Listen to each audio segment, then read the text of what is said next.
श्री स्वामी समर्थ. जय जय स्वामी समर्थ. आज मी तुम्हाला स्वामी समर्थ महाराजांचे 9 गुरुवार व्रत हे कसे करायचे आहेत हे तुम्हाला मी आज सांगणार आहे. गुरुवार व्रत आणि त्या व्रताचे नियम आणि त्या व्रताचे काय फायदे होतात हेही तुम्हाला मी आज सांगणार आहे. चला तर मग बघूया स्वामी समर्थ महाराजांचे 9 गुरुवार व्रत. त्याआधी जर तुम्ही चॅनेलवर नवीन असाल तर चॅनेलला एकदा सबस्क्राईब करून नक्की जा आणि हा व्हिडिओ आवडला तर लाईक, शेअर, कमेंट नक्की करा. या व्रताला कोणत्याही महिन्यातील गुरुवारपासून सुरुवात करता येते. 9व्या गुरुवारी व्रताचे उद्यापन करायचे. लक्षात ठेवायचे, हे व्रत चालू असताना आपण मांसाहारी, चिकन, मटण, अंडी हे असे पदार्थ खाऊ शकत नाही आणि जरी आपण खाल्ले तर तुम्हाला मग परत नव्याने 9 गुरुवार सुरू करायला लागतील. 1, 2, 3, 4, 5, 6, 7, 8, 9 असे 9 गुरुवार तुम्हाला पुन्हा एकदा सुरू करायला लागतील, म्हणून हे लक्षात ठेवायचे.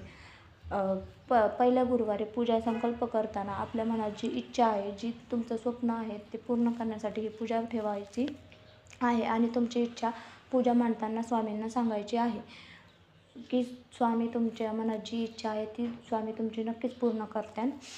त्यासाठी हे 9 व्रत करतात. तर पूजा कशी करायची, कशी नाही, ह्या पूजेचे नियम काय आहे ते मी तुम्हाला सांगत आहे. सूर्य उगवण्याच्या आधी उठून आधी आंघोळ करायची, स्वच्छ कपडे घालायचे, दिवसभर उपवास करायचा आहे. दुपारी फलाहार व दूध असे उपवासाला चालणारे पदार्थच खायचेत. संपूर्ण पूजा झाल्यानंतर अख्ख्या दिवसभराची आपण आपल्या स्वामींना नैवेद्य दाखवून रात्री आपल्याला उपवास सोडायचे. स्त्रियांचा मासिक धर्म, मासिक पाळी जर असेल, अडचण वगैरे असेल, तसेच सोयरे सुतक आल्यास व्रताचरण करू नये, म्हणजेच व्रत करू नये, फक्त उपवास करायचा आहे.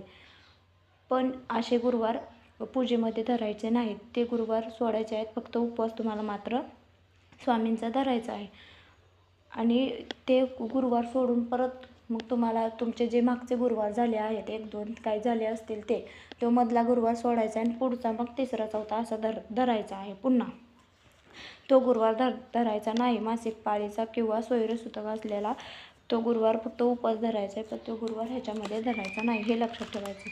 आणि जर तुम्हाला प्रसंगी प्रवास करावा लागला, महत्त्वाचा प्रसंग किंवा महत्त्वाचा प्रवास कुठं तुम्हाला जायचं असेल तर फक्त उपवास धरायचा, पूजा वगैरे मांडायची नाही, पण तो गुरुवारही तुम्हाला धरायचा नाही. तसंच मग परत त्याच्या पुढचा गुरुवार धरून तुम्हाला असेच 9 गुरुवार ज्या गुरुवारी तुम्ही पूजा स्थापन करताल, स्वामींना नैवेद्य वगैरे दाखवाल, तेच गुरुवार 9 धरायचे आहेत. दिवसभर श्री स्वामी समर्थ महाराज या मंत्राचा जप करायचा आहे. तुम्हाला जेवढं होईल तेवढं तुम्ही स्वामी समर्थ महाराजांचं नाम जपायचं आहे. परत त्याच्या दिवशी जर एकादशी, महाशिवरात्री, अमावस्या असे जर सण वगैरे आल्यास फक्त उपवास करायचा आहे. हे गुरुवार तुम्ही त्या पूजेमध्ये धरायचे नाही, हे ध्यानात ठेवायचं. पूजा स्थापित केल्यानंतर शेजारी, नातेवाईक, आपले मित्र मंडळी, भाऊ बहीण अशा माणसांना पूजेचे दर्शन करण्यासाठी बोलवायचे आहे. हे व्रत कोणत्याही जाती धर्मातील स्त्री पुरुषांना आणि मुलामुलींनाही करता येते. पूजेकरिता सुपारी, फळे उत्तम प्रतीची असावी. फुले पांढरी, लाल वेगवेगळ्या रंगात असावी. अगरबत्ती, धूप हे सुवासिक असावे. दिवा शुद्ध तुपाचा असावा. रात्री भजन, गायन, कीर्तन यापैकी कार्यक्रम ठेवावे. ते जमत नसेल तरी पण चालेल. व्रताच्या दिवशी तसेच उद्यापनाच्या दिवशी दर्शनाला जी माणसं तुमच्या घरी येतात त्यांना स्वामींची पोथी ही एक सप्रेम भेट म्हणून द्यायची आहे. 9 गुरुवारचे व्रत पूर्ण होईपर्यंत रोज कावळ्याला दही भात ठेवावा, मुंग्यांना चिमूटभर साखर ठेवावी, गायीला चारा टाकावा, गरिबांना शिजलेले अन्न दान करावे. पूजाविधी करताना व्रताला प्रारंभ करायच्या गुरुवारी सूर्योदयाच्या वेळेस आंघोळ करून शुभविरत व्हावे. नित्य देवपूजा करून घरातील देवासमोर 1 नारळ, विडा ठेवून 2 नागवेलीची पाने, पैसा, 1 सुपारी ठेवून नमस्कार करावा. वडील मंडळांनाही नमस्कार करावा. जे आपल्यापेक्षा मोठे आहेत त्या सर्वांना नमस्कार करून मग पूजेला प्रारंभ करायचा आहे. जमिनीवर चौरंग ठेवून सभोवती हळदी कुंकू वापरून रांगोळी काढावी. मध्ये स्वस्तिक काढावे व त्यावर चौरंग ठेवून भगवे अथवा पिवळे किंवा लाल वस्त्र ठेवून मध्यभागी वडाचे पान, पालथे ठेवून त्यावर गंधदाता तुळशीपत्र ठेवून श्री स्वामी समर्थांची मूर्ती अथवा फोटो तुमच्याकडे जे काही उपलब्ध असेल ते ठेवायचे. आणि हे लक्षात ठेवायचे, वडाच्या पानाचा देठ भिंतीकडील बाजूला ठेवायचा आहे. आपल्या उजव्या बाजूला चौरंगावर गंधदाता ठेवून त्यावर गणपती गणपती म्हणून एक सुपारी ठेवायची आहे. डाव्या बाजूला घंटा ठेवावी, घंटा नसली तरी पण चालेल. चौरंगाच्या शेजारी समई लावावी, सुगंधी अगरबत्ती धूप लावायचे. चौरंगावर एका बाजूला एक नारळ व पानाचा विडा ठेवायचा. स्वामींची अशी पूजा मांडायची आहे. 5 फळं स्वामींच्या पूजेमध्ये ते पण देखील मांडायचे आहे. पूजा स्थापित केल्यानंतर आपल्याला स्वामींचा एक माळ जप करायचा आहे. जर तुम्हाला तुमच्याकडे भरपूर वेळ वगैरे असेल तर स्वामींचा 9 माळ जप करून तुम्हाला स्वामींची पोथी वाचायची आहे. तुमच्या घरात जर काही लहान बाळ वगैरे असेल तर तुम्हाला स्वामींचे अध्याय 1-2 वाचले तरी चालतील, नाहीतर मग तुम्हाला स्वामींचे पूर्ण अध्यायाचं पुस्तक वाचायचे आहेत. पूर्ण अध्याय स्वामींचे वाचायचे आहेत.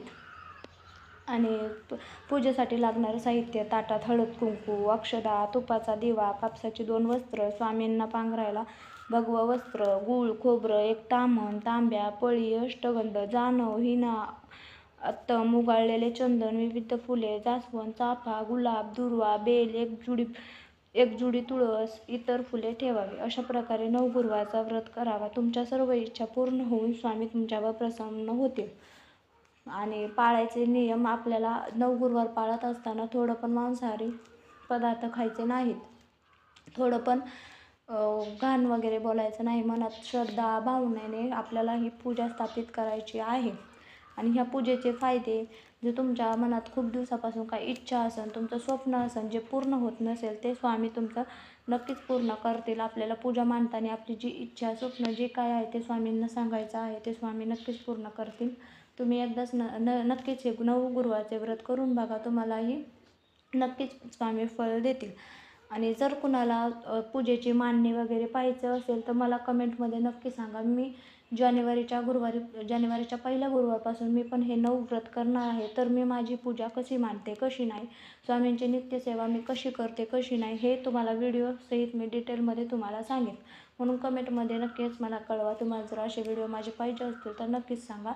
परत जर तुम्हाला कळत नसेल स्वामींची पूजा कशी मांडायची, कशी नाही, पूजेसाठी साहित्य नेमकं काय काय पाहिजे, काय काय नाही, तसं पण मला कळवा. मी तुम्हाला मी पूजा कशी मांडते डिटेलमध्ये सगळा व्हिडिओ मी तुमच्यापर्यंत पोचवेल. आणि चॅनलवर नवीन असताल तर सबस्क्राईब करून नक्कीच जा. कमेंटमध्ये श्री स्वामी समर्थ नक्कीच लिहा. स्वामी तुमच्या सगळ्या इच्छा पूर्ण करेल हीच स्वामींची प्रार्थना. श्री स्वामी समर्थ. जय जय स्वामी समर्थ. चला तर मग भेटूया नेक्स्ट एपिसोडमध्ये. बाय.